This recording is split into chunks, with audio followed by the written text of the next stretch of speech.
मोक्ष मार्ग के प्रतिपादक शरण तीर्थंकर श्रमण भगवान महावीर स्वामी के चरणों में कोटि कोटि वंदन करते हुए एक भवावतारी चर्चा चक्रवर्ती भीष्म प्रतिज्ञाधारी अखंड बाल ब्रह्मचारी आचार्य सम्राट पूज्य श्री जयमल जी महाराज साहब के चरणों में कोटि कोटि वंदन करते हुए उन्हीं के 11वें पटधर आचार्य सम्राट पूज्य श्री सुखचंद्र जी महाराज साहब के चरणों में कोटि कोटि वंदन।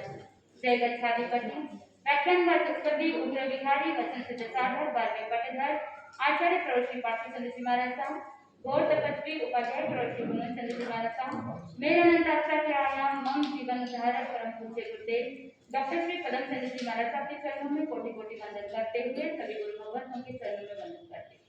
गुरुदेव से क्या कैसे आत्मबंधु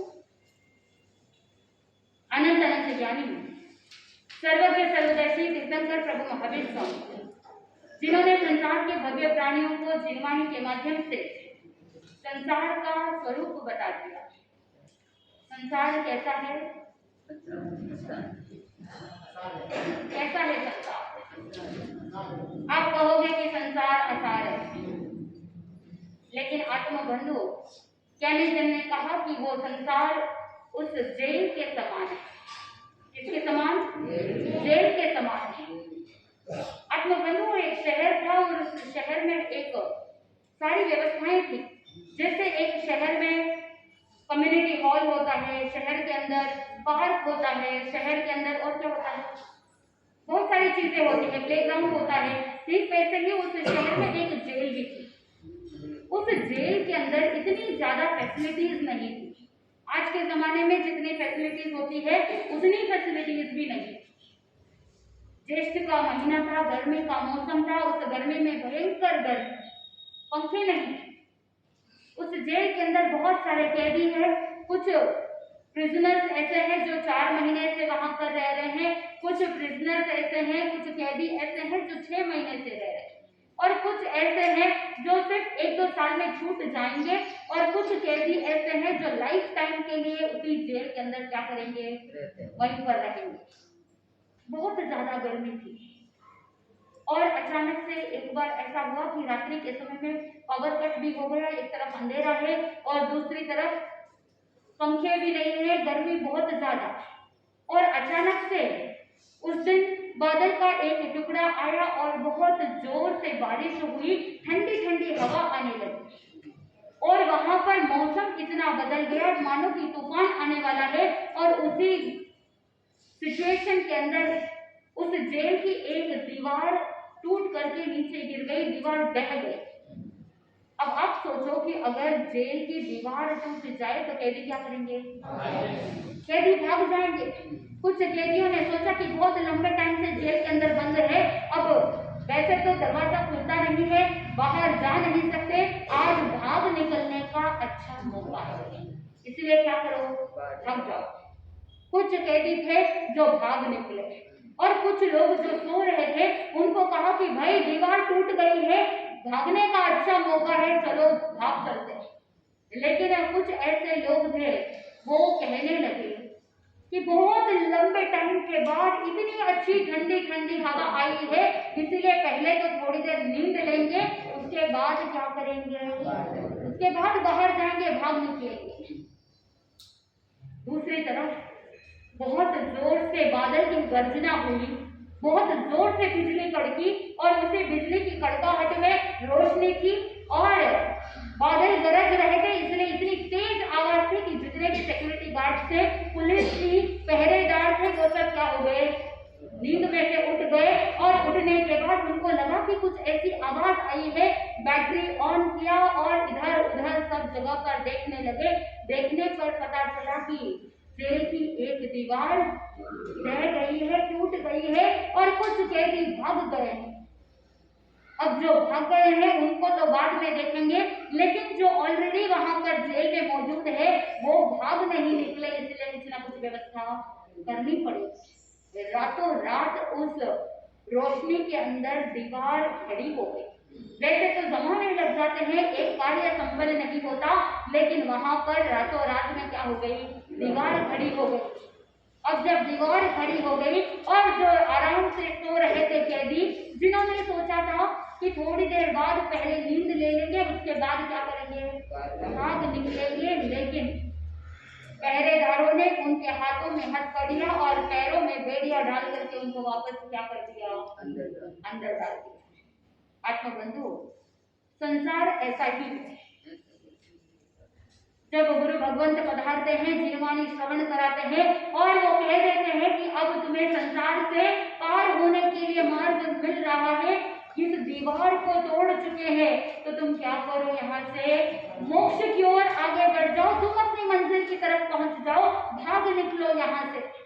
लेकिन संसारी जीव क्या करता है, अभी तो आए हैं, अभी तो जन्म हुआ है, अभी थोड़ा संसार देख लेते हैं, अभी थोड़ा गृहस्थ जीवन जी लेते हैं, उसके बाद संयम अंगीकार करेंगे, उसके बाद मोक्ष के लिए पुरुषार्थ करेंगे। ऐसा सोचते सोचते कब इस जीव के हाथों में हथकड़ियां बंध जाती है, कब चार बटेरों को बेड़ियां बंध जाती है, पता ही नहीं चलता। और ये संसार का चक्र ऐसे ही चलता रहेगा और ये जीव इस संसार में कैद हो जाता है। सही है कि गलत है? सही है। आप सब जानते हैं, बहुत इंटेलिजेंट है, लेकिन आत्मबंधु, प्रभु महावीर स्वामी को गौतम स्वामी ने पूछा कि भगवान, इस आत्मा का मित्र कौन है, इस आत्मा का शत्रु कौन है? हम आपसे पूछना चाहेंगे कि आपके मित्र, आपके फ्रेंड्स कौन है और आपके एनिमी, आपके शत्रु कौन है? अगर आप जैसा सोचते हो वैसा अगर सामने वाला मान जाता है तो आपका फ्रेंड बन जाता है, और अगर आपके कहे अनुसार नहीं रहे तो वो भी क्या बन जाएगा, दुश्मन बन जाएगा। आत्मबंधु, भगवान महावीर स्वामी ने उत्तराध्ययन सूत्र के अंदर कहा कि अपकर्ता विकर्ताया ध्यानया सुहानया अपमितम मितम च।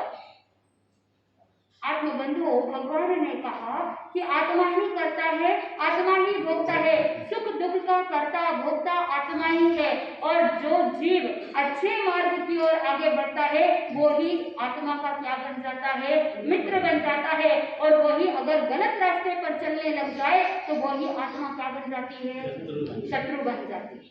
अब आप चिंतन कीजिए, आप आपके स्वयं के मित्र है या आप अपने आप के लिए शत्रु है?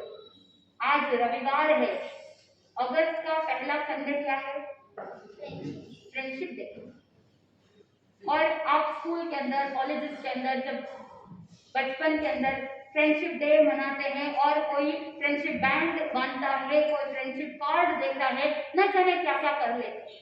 लेकिन समझने का विषय है कि इस आत्मा का मित्र कौन है? मित्र कौन?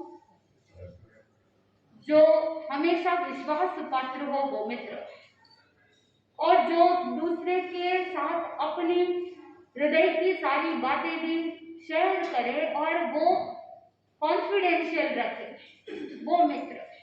आत्मबंधु, आज के जमाने के अंदर मित्रता को देखने को आप सब देख लेते हैं, लेकिन वो मित्रता सच्ची मित्रता है या नहीं है, ये स्वयं को ही देखना पड़ेगा और एनालाइज करना पड़ेगा। नहीं तो बहुत बार ऐसा होता है कि जब कोई व्यक्ति किसी को अपना मित्र बनाता है, फ्रेंड बनाता है, तो वो बिल्कुल उसकी तरफ से निर्भय हो जाता है और थोड़ा सा बेपरवाह भी हो जाता है। ये मेरा मित्र है, ये कभी मेरे लिए कभी गलत नहीं करेगा, ऐसा सोच करके असावधान हो जाता है, बेपरवाह हो जाता है, केयरलेस हो जाता है, वहां पर सावधानी नहीं रखता और इतना ज्यादा विश्वास करता है व्यक्ति कि बहुत बार उसी विश्वास का घात हो जाता है, धोखा हो जाता है, और विश्वासघात के कारण से वहां पर हृदय को भयंकर चोट पहुंच जाती है। आत्मबंधु, सन 1962 में चाइना ने इंडिया पर आक्रमण किया था और उस समय जवाहरलाल नेहरू जी ने आकाशवाणी में अनाउंसमेंट किया था कि देखो चाइना ने बहुत बड़ा विश्वासघात किया है कि वहां पर पहले मित्रता का हाथ बढ़ाया था, लेकिन पीठ पीछे क्या कर दिया, छुरा घोंप दिया। ये बहुत बड़ा विश्वासघात भारत के साथ किया है। आत्मबंधुओं, मित्रता का हाथ बढ़ाया था और सोचा था कि अड़ोस पड़ोस के देशों के साथ मित्रता रहेगी तो हर जगह पर सुख शांति रहेगी, विश्व शांति के लिए प्रयास कर रहे थे, लेकिन पीठ पीछे जब धोखा मिलता है, पीठ पीछे जब कोई व्यक्ति छुरा घोंपता है, तो वहां पर हृदय को बहुत बड़ा आघात पहुंचता है, व्यक्ति मानो कि टूट सा जाता है। और बहुत से ऐसे मित्र होते हैं जो स्वार्थ के लिए मित्रता बनाते हैं, जब किसी को अपना स्वार्थ सिद्ध करना होता है, किसी को अपना कोई कार्य करवाना होता है, तो क्या करते हैं? मित्र बना लेते हैं। जैसे एक जंगल के अंदर एक बिलाव था। बिलाव का मतलब है टॉम कैट। तो एक बिलाव था और उस बिलाव का नाम था लोमश। और एक बरगद का पेड़, उस बरगद के पेड़ के ऊपर वो टॉम कैट बिलाव रहता था। दूसरी तरफ उसी पेड़ के नीचे एक बिल था और उस बिल के अंदर 100 मुंह वाली एक चुहिया रहती थी। 100 मुंह वाला वो चूहा वहां पर वृक्ष के नीचे वाले बिल में रहता था। दोनों एक दूसरे के दुश्मन हैं। बिलाव और चूहा दोनों एक दूसरे के शत्रु है, एक दूसरे को देख करके बनता नहीं। और उसी जंगल के अंदर एक शिकारी रहता था और वो शिकार करता, अपनी आजीविका चलाता और जो भी करता था आत्मबंधु हो। और बहुत बार वो उस पेड़ के नीचे जाल बिछा करके चला जाता था। अब वो चूहा भी सावधान था और वो बिलाव भी सावधान था।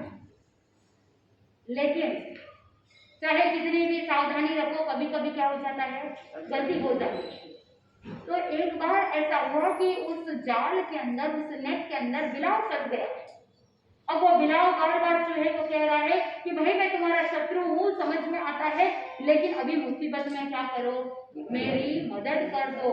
क्योंकि मुसीबत में कौन काम आता है? पड़ोसी काम आता है। मैं तुम्हारा पड़ोसी हूँ, तुम मेरी क्या कर दो? मदद कर दो। लेकिन चूहा बहुत सतर्क था।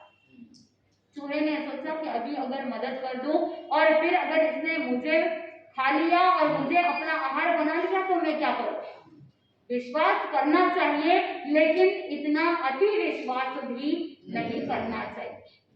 वो कहते हैं ना कि जब कोई इस तरह की डिफिकल्ट सिचुएशन हो तो फूंक मार मार के कदम बढ़ाना चाहिए। अब वो चूहा बहुत सतर्क था और एक बार ऐसा हुआ कि उस बिलाव और चूहे के बीच की जो ये परिस्थिति थी, इस बीच में एक हरिण नाम का नेवला सामने से आ गया। अब जैसे ही नेवले को देखा तो बिलाव भी बहुत भयभीत और चूहा भी भयभीत। क्यों? क्योंकि दोनों के शत्रु हैं। और वैसे कहा जाता है कि दुश्मन का दुश्मन दोस्त। तो यहाँ पर अब बिलाव भी सोच रहा है, चूहा भी सोच रहा है कि नेवला सामने से आया है और पेड़ के ऊपर एक उल्लू भी बैठा है। अब करना क्या? चारों तरफ से घिर गए। जीवन के अंदर जब दुख आता है तो चारों तरफ से आता है और नहीं तो एक भी नहीं आता। आत्मबंधु, अब चूहा और बिलाव दोनों एक दूसरे के साथ मंत्रणा कर रहे हैं। अब देखो, ऐसी विकट परिस्थिति है, दोनों को अपना प्राण प्रिय है, दोनों को अपने प्राण बचाने हैं, इसलिए काम करते हैं कि ऐसी विकट परिस्थिति में, ऐसी डिफिकल्ट सिचुएशन में हम दोनों की मित्रता ही सबसे बेस्ट होती है। हम दोनों मित्र बन जाते हैं। तुम इस जाल को खोल दो और मुझे क्या कर दो, यहाँ से आजाद कर दो। जैसे ही वो बिलाव और चूहे ने दोनों ने आपस में मंत्रणा करी और उसके बाद बिलाव ने प्रॉमिस किया कि मैं तुम्हें मारूंगा नहीं, मैं तुम्हें अपने साथ शरण दे दूंगा। और उस समय वो चूहा उस जाल के अंदर जाकर के बिलाव के गोद में बैठ जाता है। जैसे ही बिलाव के गोद में बैठा, देखा तो एक तरफ उल्लू देख रहा है, दूसरी तरफ सामने से नेवला देख रहा है। नेवला और उल्लू दोनों देख करके हैरान हो रहे हैं, ये क्या बात हो गई? दोनों दुश्मन है लेकिन फिर भी क्या बने बैठे हैं? दोस्त बने बैठे हैं। अब शिकार करने का कोई भी मौका नहीं है। एक दूसरे की हेल्प कर रहे हैं, एक दूसरे को बचाने का प्रयास करते हैं। इसीलिए वो नेवला भी वहां से चला जाता है और वो उल्लू भी वहां से चला जाता है। अब जब दोनों चले गए तो इधर बिलाव और चूहा दोनों क्या करते हैं? अपने अपने जगह पर जाने के लिए तैयार हो जाते हैं। चूहे ने क्या किया कि उस जाल के हर एक धागे को खोल दिया, हर एक धागे को अपने मुंह से काट काट करके सिर्फ एक ऐसा धागा रखा कि सोचा कि अगली बार कोई शिकार आएगा तो उस समय हाथों हाथ इस एक धागे को निकाल करके अपने दिल में ढाल जाऊंगा। क्योंकि इतना अति विश्वास नहीं किया, मन के अंदर चिंतन किया है तो वैसे मेरा शत्रु, और शत्रु के मन में कब शत्रुता जाग जाएगी इसका कोई भरोसा नहीं। क्योंकि अभी स्वार्थ था, इसीलिए मित्रता करनी पड़ी, इसीलिए फ्रेंडशिप करनी पड़ी, लेकिन मौका आने पर वो अपनी शत्रुता दिखाएगा, इसीलिए वो चूहा सावधान था। आत्मबंधु, जैसे ही एक बार ऐसा हुआ कि सामने से दूसरा कोई शिकार आ रहा था, उस समय चूहे ने उस एक धागे को कट किया और वो फटाक से उस बिल के अंदर घुस गया और वो बिलाव भी फटाफट ऊपर चढ़ गया। कहने का आशय आत्मबंधु, आप किसी से भी मित्रता करो तो वहां पर साथ में विश्वास के साथ सावधानी बहुत जरूरी है। नहीं तो अंधे विश्वास के साथ कोई व्यक्ति सामने वाले के प्रति बहुत ज्यादा अंधा विश्वास करते हैं कि ये तो मेरा दोस्त है, ये मेरा कुछ नहीं बिगाड़ेगा, इस तरह का जो असावधानीपना रहता है वो आगे चल करके नुकसान कर देता है। इसीलिए ज्ञानी जन कहते हैं कि मित्रता करो, लेकिन मित्रता के साथ जो विश्वास होता है उस विश्वास के अंदर एक और चीज होनी चाहिए जो है सावधानी।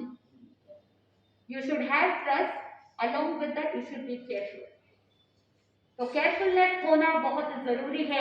और ज्ञानी जन कहते हैं कि बहुत से ऐसे मित्र होते हैं, आज के जमाने में ऐसे मित्र होते हैं। कैसे मित्र होते हैं? फेसबुक के ऊपर आप अपने फ्रेंड रिक्वेस्ट भेजते हो, ना आप उसे जानते हो ना उसे पहचानते हो, बस उसने जो प्रोफाइल बनाया है उस प्रोफाइल को देख करके आपको लगता है कि ये मेरे नेचर के जैसा है, मेरे विचारों के अनुरूप है, इसीलिए मैं क्या करूं, इसके फ्रेंड रिक्वेस्ट को एक्सेप्ट कर लूं। और इस तरह से आज के जमाने के सोशल मीडिया के अंदर बहुत सारे ऐसे घटनाएं घट रही है, बहुत सारे ऐसे इंसिडेंट्स है कि जहां पर फ्रेंडशिप के नाम पर धोखाधड़ी होती है, फ्रेंडशिप के नाम पर लूटपाट मची जाती है। इसीलिए ज्ञानी जन ने कहा कि फ्रेंडशिप करो, मित्रता करो तो सोच समझ करके करो। मित्रता होती है तो ऐसी होनी चाहिए कि जैसे दूध और पानी की मित्रता। आत्मबंधुओं, एक बार पानी विचार करता है कि मैं कहाँ जाऊं, कैसे करूं, किसके साथ मित्रता करूं जो मुझे भी सेफ रख सके। पानी घूमता घूमता जाता है और घूमते घूमते उसे एक हलवाई की दुकान दिखती है। वो हलवाई दूध की मिठाइयाँ वगैरह बनाता है और बहुत सारी अच्छी अच्छी मिठाइयाँ बनाता है, बहुत सारे लोग दूध की मिठाइयाँ भी खाते हैं। तो पानी ने सोचा क्यों ना मैं दूध के साथ मित्रता करूं। पानी ने दूध से पूछा, क्या तुम मेरे साथ मित्रता करोगे, फ्रेंडशिप करोगे? उस समय दूध ने कहा कि हाँ तुम चलो, तुम मेरे मित्र बन जाओ। और जैसे ही वो हलवाई ने दूध के अंदर थोड़ा सा क्या किया, पानी डाला, दूध और पानी दोनों एक में हो गए। इतनी घनिष्ठ मित्रता थी कि वहां पर वो दोनों अलग होने वाले नहीं थे। आत्मबंधुओं, इतनी गाढ़ मित्रता थी दूध और पानी के साथ कि जैसा तुम हो वैसा मैं हूं, इस तरह की मित्रता बन गई थी।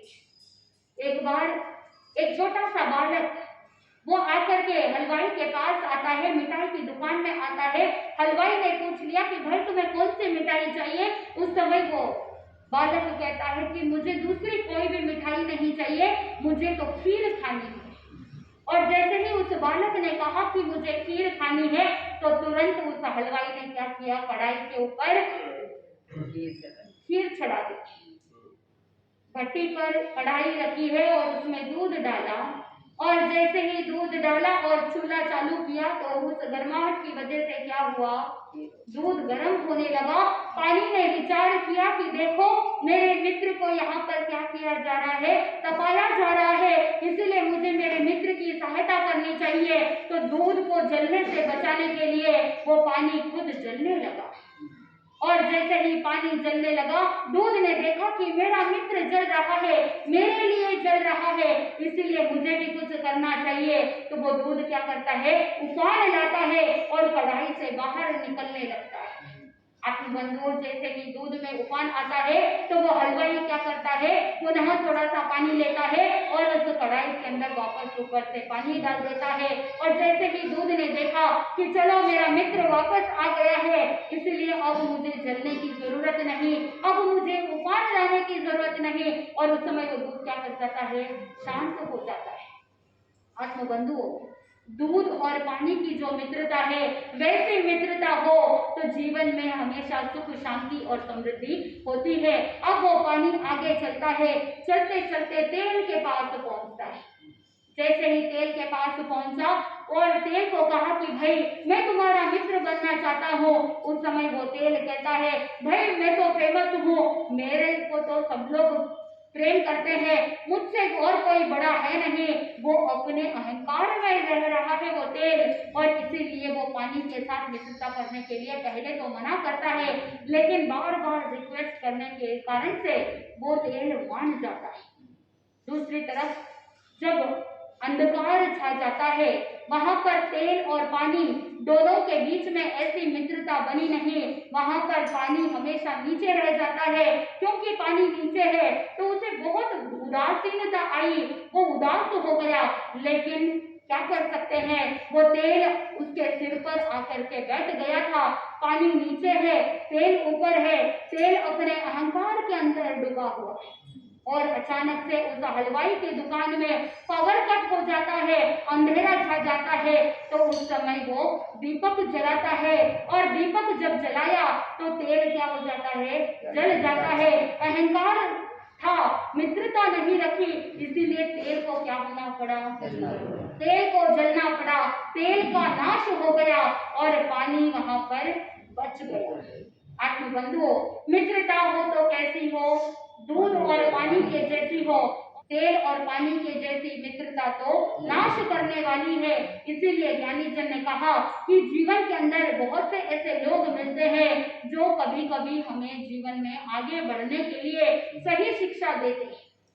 कुछ ऐसे मित्र होते हैं जिनकी हित शिक्षाओं के कारण से जीवन में हम आगे से आगे बढ़ते जाते हैं। आपको स्वयं को देखना है कि आपके मित्र आपको आगे बढ़ा रहे हैं या आपके मित्र आपको नीचे की ओर गिरा रहे हैं। आपको स्वयं को सोचना है। एक बार एक नगर के अंदर धनदत्त नाम का एक सेठ था और उसकी पत्नी धनश्री। आत्मबंधुओं, धनदत्त सेठ और धनश्री सेठानी दोनों आराम से जी रहे हैं। धन वैभव संपत्ति की कोई कमी नहीं। कनकपुर नाम के उस समृद्ध नगर के अंदर सेठ सेठानी रह रहे हैं। इधर चाहे कितना भी धन वैभव हो, किसी न किसी को किसी न किसी रूप में कोई ना कोई दुख तो आ ही जाता है।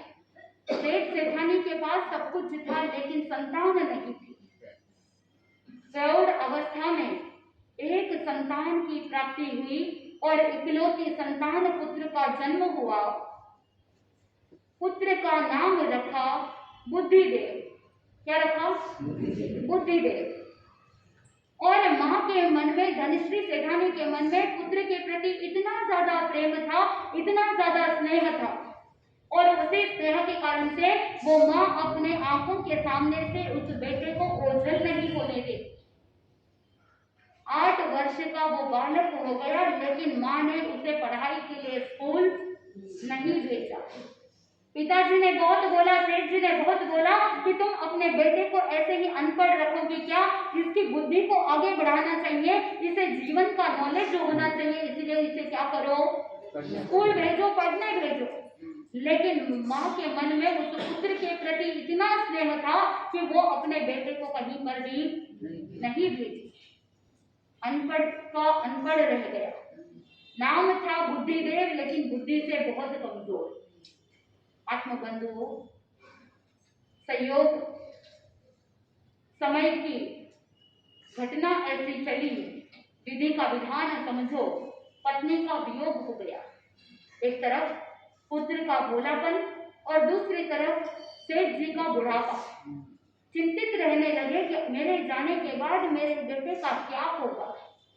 उस समय पिताजी ने सोचा कि इसने पढ़ाई लिखाई तो नहीं की, अब इसे इस अवस्था में पढ़ाना लिखाना मुझसे तो पॉसिबल नहीं है, इसीलिए जीवन में धन तो बहुत कुछ है और धन होने के कारण से अनपढ़ होने के बावजूद भी क्या हो गई, शादी हो गई। पैसा हो, धन हो, संपत्ति हो, तो बहुत बार पढ़ाई लिखाई है या नहीं है, बुद्धि तीक्ष्ण है या अनपढ़ है, गंवार है, कैसा है, ये सब कुछ बहुत सारे लोग देखते नहीं। व्यक्ति सोचता है कि धन है तो सब कुछ है, लेकिन ज्ञानी जन कहते हैं कि ये धन तो हाथ का मैल है, आज है तो कल नहीं है, क्योंकि लक्ष्मी तो चंचल होती है, आज इस घर में तो आज उस घर में, आज इस हाथ में है तो आज उस हाथ में है। तो इसीलिए व्यक्ति धन को देख करके अगर संगिनी को चुनता है तो बहुत बहुत बड़ी गलती करता है। आत्मबंधुओं, उस युवक की शादी तो हो गई, लेकिन वो पिताजी चिंतित है कि बुढ़ापा है, मैं चला जाऊंगा तो ये कैसे धन कमाएगा, कैसे अपने जीवन का यापन करेगा।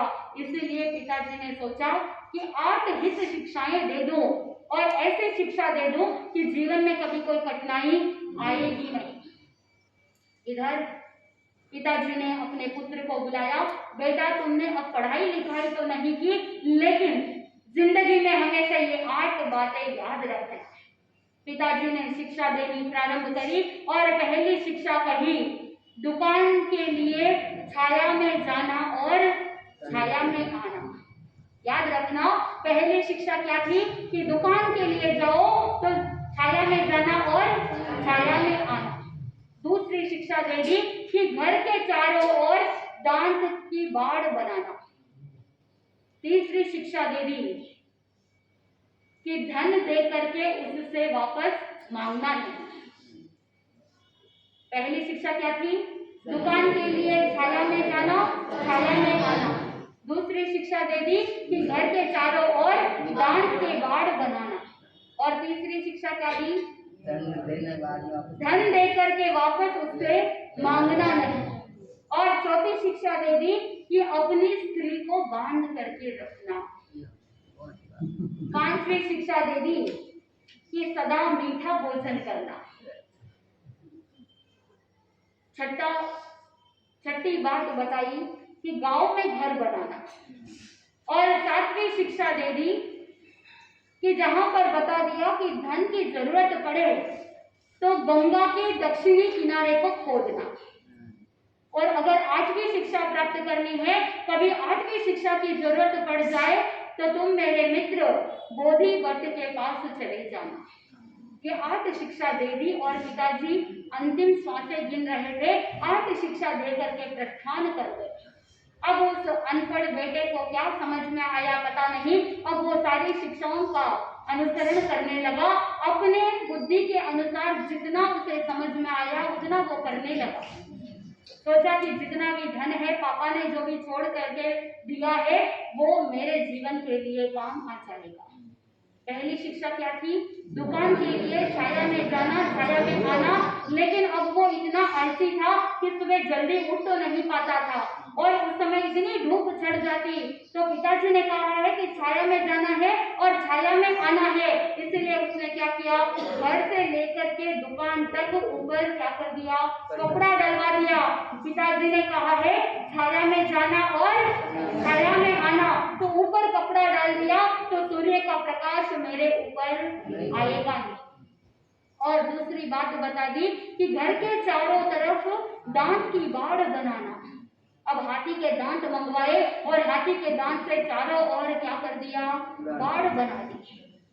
अब अड़ोसी पड़ोसी सोचने लगे कि भाई ये कौन है, ऐसे घर के पास बाउंड्री वॉल तो देखा है, घर के पास दीवार लगाना हमने देखा है, लेकिन हाथी के दांतों की बाड़ बनाना ये किसने बताया और ये क्या कर रहा है।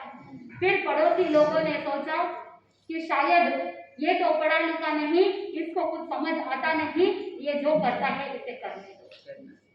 फिर पिताजी ने तीसरी बात कही थी, क्या बात कही थी, धन दे करके वापस मांगना नहीं। अब पिताजी ने कहा है अगर कोई उधारी के लिए आए, धन दिया तो वापस क्या नहीं करना, मांगना नहीं। अब उसके दुकान पर कोई आते, उधार मांगने के लिए आते तो वो क्या करता, दे देता, लेकिन कभी वापस कलेक्शन किया नहीं, वापस धन को मांगा नहीं। ऐसे करते करते दिवाला निकल गया। आत्म बंधुओं, अब वो सोचने लगा कि पिताजी ने तो हित शिक्षा दी थी, पिताजी ने तो अच्छी बात कही होगी, लेकिन मेरे साथ तो क्या है, सब कुछ उल्टा उल्टा हो रहा है। मैंने सोचा कि जो धन है उतना मैं बना करके रख लूंगा, नया कमाऊंगा या नहीं कमाऊंगा, लेकिन पुराना जितना पिताजी ने दिया है उतना तो मुझे क्या करना है, संभाल करके रखना है। लेकिन दिवाला निकलते देर नहीं लगा और चौथी बात बताई कि अपनी स्त्री को बांध करके रखना। पिताजी ने कहा था, लेकिन पिताजी ने जिस अपेक्षा से कहा था वो तो समझ नहीं पाया, उसने अपनी पत्नी को बांध करके रखा। अब कौन सी पत्नी ऐसी होगी जो बंद करके रहेगी? अगर आपने उन्हें अपनी पत्नी को वचन से भी बांध करके रखो तो वो बंधी हुई नहीं रहती है। तो यहाँ पर तो वो क्या कर रहा है, रस्सी से बांध करके अपनी पत्नी को रख रहा है। पत्नी हो गई परेशान और वहां से वो किधर चली गई। अब धन भी नहीं है, पत्नी भी नहीं है, अब क्या करना? आगे की बात क्या बताई थी पिताजी ने? सदा मीठा भोजन करना। पिताजी ने कहा है मीठा भोजन करना, तो सारी रोटी सब्जी वगैरह सब छोड़ छाड़ के रोज मीठा खाना चालू कर दिया। आज बंधुओं, अगर कोई व्यक्ति सिर्फ मीठा खा करके ही पेट भरने की कोशिश करे तो उसका पेट क्या हो जाएगा? पेट खराब हो जाएगा, पेट में कीड़े पड़ जाएंगे और मीठा भोजन करने से डायबिटीज भी और ज्यादा, शुगर लेवल बढ़ जाता है। शुगर लेवल इतना बढ़ गया क्योंकि कैलोरीज बहुत ज्यादा बढ़ गए। आप सोचते हो कि मीठा खाने से शुगर बढ़ता है, लेकिन ज्ञानी जन कहते हैं कि शुगर पहले डायबिटीज की बीमारी मिठाई से नहीं आती, लेकिन डायबिटीज होने के बाद मिठाई को कंट्रोल करने के लिए इसलिए कहा जाता है कि मिठाई खाने से कैलोरीज बहुत ज्यादा हो जाते हैं, कार्बोहाइड्रेट बहुत ज्यादा हो जाता है, जो डायबिटीज के पेशेंट को नुकसान करता है। आप लोगों की भ्रांति है, आप सोचते हो कि मीठा खाने के लिए मना किया है तो आप आधे टेढ़े रास्ते अपनाते हो। क्या रास्ते अपनाते हो?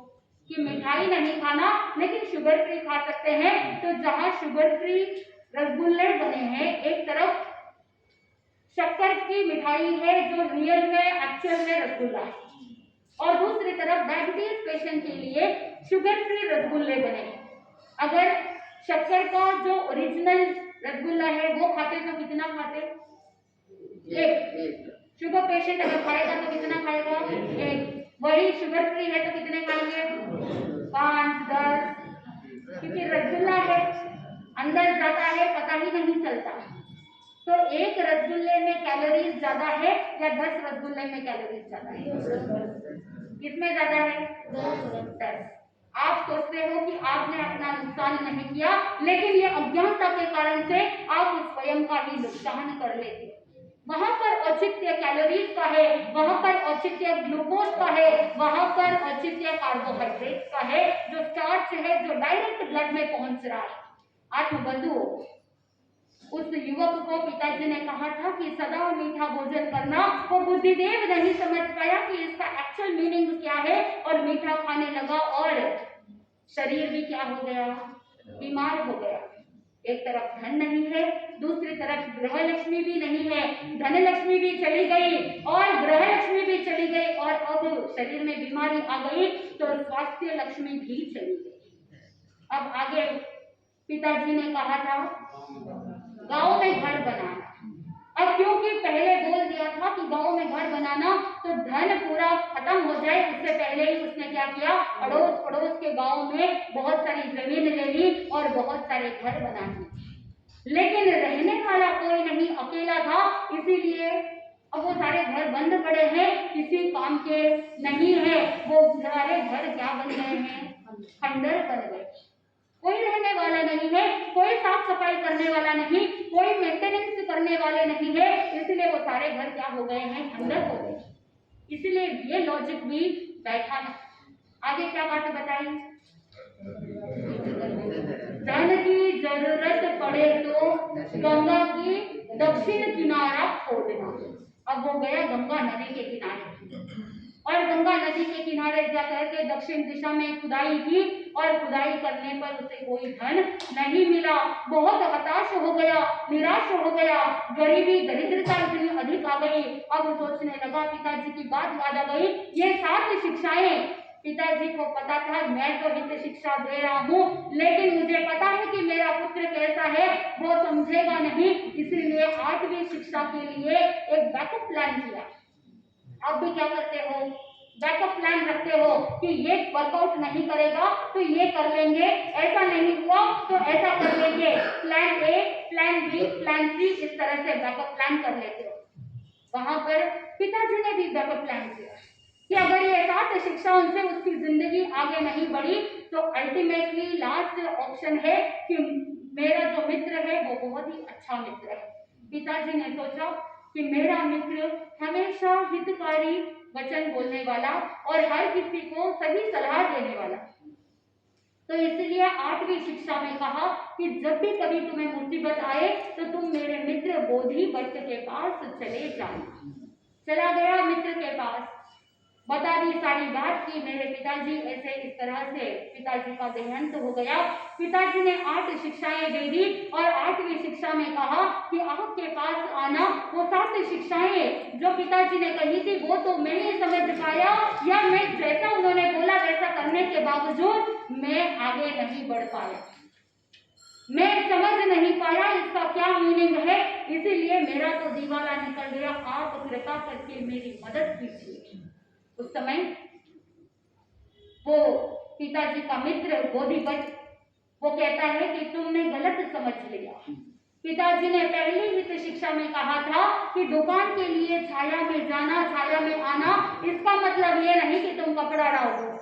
पिताजी का कहने का आशय था कि सूर्य सिर के ऊपर चढ़ जाए इससे पहले छाया छाया रहे तब तक ही दुकान चले जाना और जल्दी घर नहीं आना। क्या करना, सांझ ढल जाए उसके बाद घर वापस लौटना, यानी छाया छाया जाना और छाया छाया वापस आ जाना। तो तुम अपने बिजनेस के लिए ज्यादा समय दे पाओगे, तुम अपने व्यापार के लिए ज्यादा समय निकल पाओगे और तुम अपने ग्राहकों को व्यवस्थित तरीके से अटेंड कर पाओगे। तुम्हारे पिताजी का कहने का आशय ये था। तो बोधिवट ने पहली ही शिक्षा का मीनिंग बताते हुए कहा कि जल्दी दुकान जाना और लेट आना। लेट का मतलब क्या है, आपके जैसे 11 बजे 12 बजे, ऐसा कैसे? पुराने जमाने के अंदर दिन ढलता था, दिन ढलते वापस घर आ जाते, रात को लेट भोजन नहीं करते। आप तो क्या करते हो, इसकी वापस उल्टी बात रख लोगे कि मम्मी जी ने कहा है कि छाया छाया जाना यानी जल्दी जाना और फिर रात को लेट आना।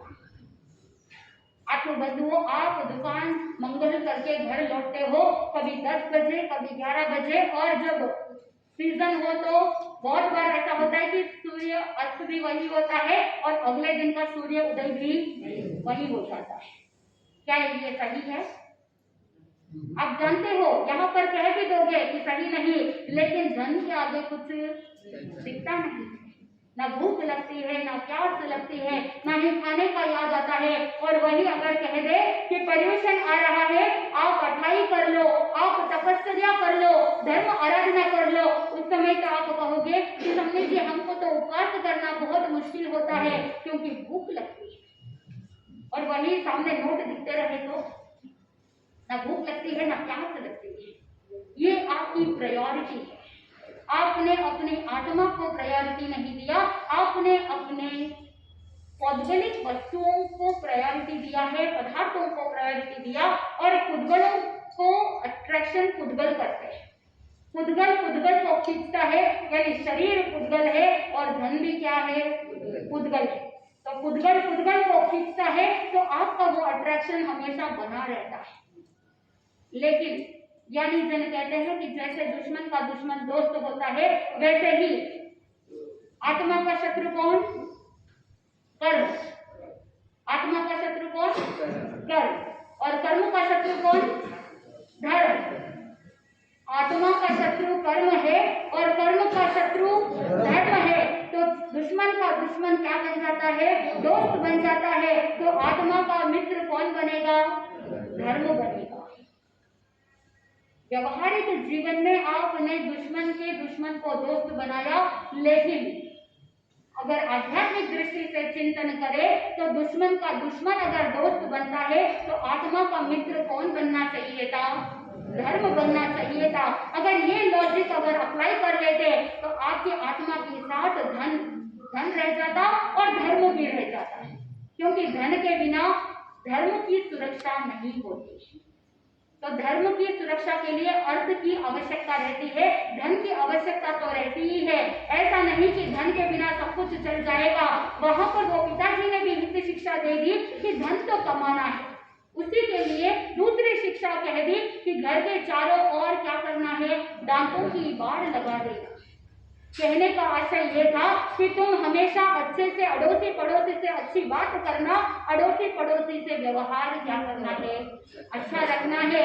और जब आप अच्छा व्यवहार रखोगे तो अड़ोसी पड़ोसी मुश्किल के समय में काम आएंगे। उन्होंने ये बात कही, लेकिन उसने तो हाथी के दांतों की बाढ़ बना दी। आत्मबंधुओं, तीसरी शिक्षा के अंदर कहा कि किसी को धन दे करके मांगने के लिए वापस नहीं जाना।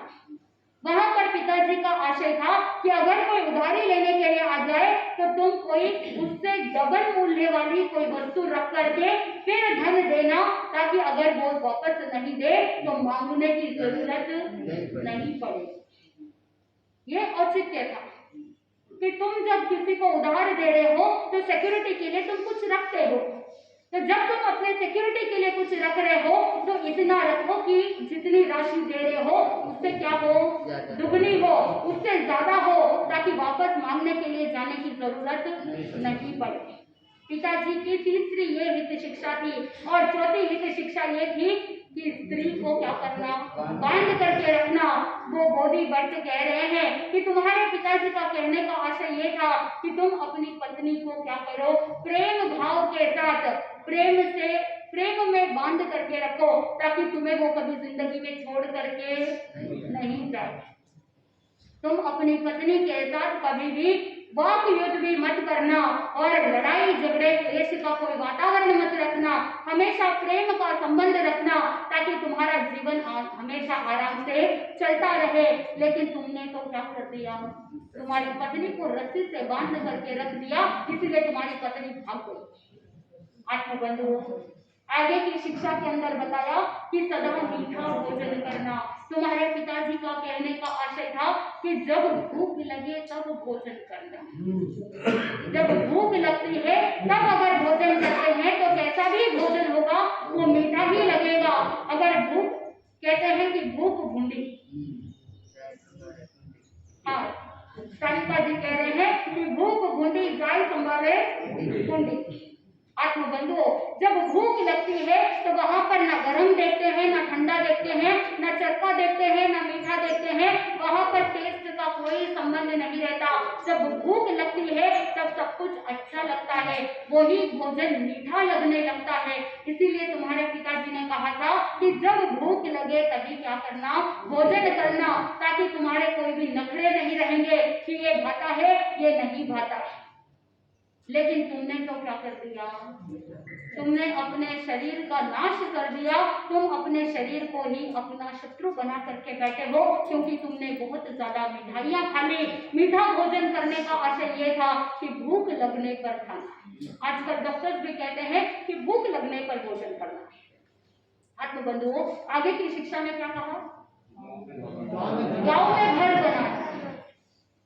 पिताजी का कहने का आशय था कि गांव में घर बनाना, इसका मतलब ये है कि गांव में छोटे छोटे घर बनाने की बात नहीं करी थी। वहां पर उन्होंने यही कहा कि घर में कोई अतिथि आए तो उनका क्या करना है? अच्छे से अतिथि सत्कार करना है और उनके साथ अच्छा व्यवहार रखना, क्योंकि तुम जिसके साथ जैसा व्यवहार करोगे तुम्हारे साथ भी वो व्यवहार वैसा ही करेंगे।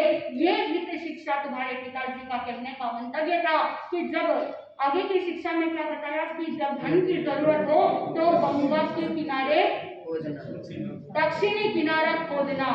वहां पर गंगा तट पर जाना नहीं है, क्योंकि तुम्हारा गांव तो कनकपुर है। तुम्हारे घर में एक गंगा नाम की गाय है। गंगा नाम की गाय है और उस गाय के बारे में जहाँ पर गंगा गाय को बांधी हुई है वहां पर जाकर के क्या करना, दक्षिणी दिशा में खोदना, और जब वो घर जाकर के वो खोदता है तो वहां पर उसे धन की राशि मिल जाती है। सच्ची मित्रता तो बोधि भट्ट ने निभाई कि जब अपने मित्र के पुत्र को हित शिक्षा देनी थी, सही मार्ग बताना था, तो वो मित्र ने क्या किया, सही मार्ग बताया। तो सच्ची मित्रता तो वो होती है जो साधक को जीवन में आगे बढ़ाता है। तो आपके जीवन में ऐसे कोई मित्र हो तो अच्छी बात है, और नहीं तो धर्म को ही क्या बना लो, मित्र बना लो, क्योंकि जो सही मार्ग पर चलता है वो ही अपना मित्र होता है। तो आप स्वयं के साथ स्वयं की मित्रता बनाए रखेंगे तभी जीवन के अंदर आगे से आगे बढ़ते चले जाएंगे। आपने अगर अपने आप के साथ मित्रता नहीं रखी तो फिर कोई वांछित लाभ मिलने वाला नहीं है। तो आज मित्रता दिवस के उपलक्ष्य में, फ्रेंडशिप डे के उपलक्ष्य में हम आपसे यही कहना चाहते हैं कि आप अपने मित्रों को चूज कीजिए, क्योंकि आजकल के जो मित्र है वो कागज के फूल है। आजकल के यार मित्र कागज के फूल है, बाहर से तो बहुत खुश है परंतु सूंघने में धूल है। आत्मबंधु, आजकल के जो यार मित्र होते हैं वो सिर्फ पेपर पर या स्क्रीन पर या आपके व्हाट्सएप फेसबुक पर है, लेकिन वास्तव के अंदर जब आवश्यकता हो, जब कठिनाई हो, उस समय कोई आने वाला नहीं है। इसीलिए मित्रता अगर करो, मित्र बनाओ तो सोच समझ करके सही संगत रखेंगे, तभी हमारा जीवन आगे से आगे उत्तरोत्तर बढ़ता जाएगा। तो मित्र ऐसे हो जो आपके धर्म आराधना के लिए सहायक बने, मित्र ऐसे हो जो आपके सांसारिक जीवन में भी आपको आगे बढ़ाए, सही मार्ग पर आगे बढ़ाए। मित्रता ऐसी हो कि जो आपके जीवन में नैतिकता, प्रामाणिकता और साथ में न्याय नीति की ओर आगे बढ़ाए। तो आपके जीवन में ऐसी मित्रता रहे और स्वयं के साथ भी मित्रता रहे, नहीं तो आप अपने आप को क्या बनाते बैठे रहोगे, दुश्मन बनाते बैठे रहोगे। आप स्वयं को, खुद को लाइक नहीं करते हो तो वहां पर आपके साथ दूसरे और कोई लाइक करने वाला नहीं मिलेगा। आप घर में हमेशा ऐसा ही कंप्लेंट करते हो कि घर में मेरी बात को कोई समझने वाला नहीं है, तो उस समय हताश होने के लिए या निराश होने की जरूरत नहीं है। उस समय एक पॉजिटिव थॉट रखना कि आज तक मैंने अपने आप को नहीं समझा, तो मैं कैसे दूसरों से ये अपेक्षा रख सकती हूँ कि दूसरे मुझे समझ ले। तो इसीलिए सबसे पहले मित्रता हो तो स्वयं के साथ हो, अंडरस्टैंडिंग हो तो खुद की अंडरस्टैंडिंग हो। खुद पहले स्वयं को समझने का प्रयास करें कि मैं कैसी हूँ, मैं कैसा हूँ, मुझे मेरे जीवन में कैसे आगे बढ़ना है। ये समझ अगर रखेंगे तो इस भव पर भव आनंद की प्राप्ति होगी। इसी मंगल भावना के साथ आनंद ही आनंद बोले श्री जैन धर्म की।